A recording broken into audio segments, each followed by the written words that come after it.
Ready, start.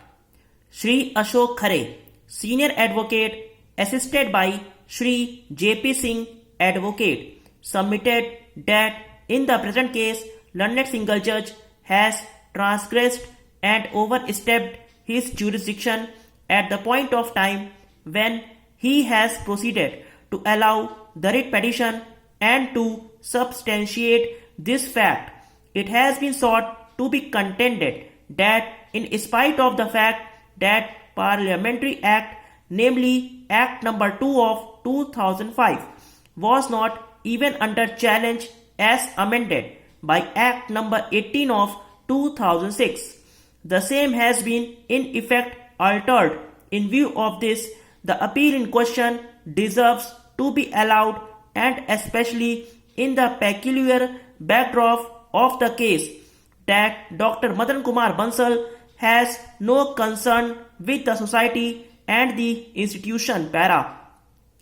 The request that has been made on behalf of the appellant has been resisted by the Learned Standing Council as well as Shri Indraj Singh, Advocate, along with Shri Prabhakar Avasthi, Advocate, by submitting that at no point of time the institution in question has been established by the members of the minority community, and on totally wrong facts the institution in question has been declared as minority institution, and this court has rightly allowed the writ petition, and petitioner Dr. Madan Kumar Bansal has full locus to assail the validity of the action so taken para.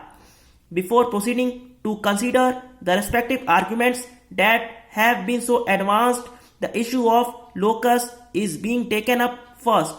The petitioner in the body of writ petition made a categorical mention of fact that petitioner is a life member of the general body.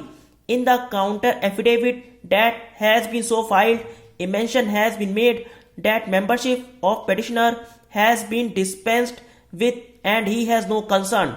The resolution that has been relied upon also accepts this fact that petitioner is life member of general body and he has been removed as he and his group has been indulging in anti-institutional activities. Petitioner in his turn has come up with the specific case that entire proceedings have been manufactured only for the purposes of case.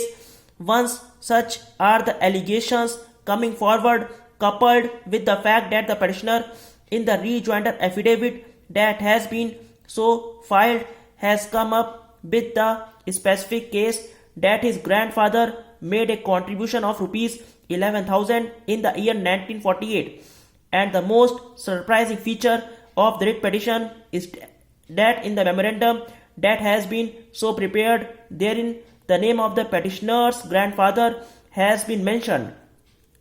Once such is the factual situation that petitioner has been a member of the general body, and now it is being contended that he has been thrown out of membership, and same is being disputed by him and his grandfather, and others have contributed along with the public of Bellary for the establishment of the institution in question, then certainly petitioner has locus to question the validity of the decision that has been so taken, declaring the institution in question to be a minority institution.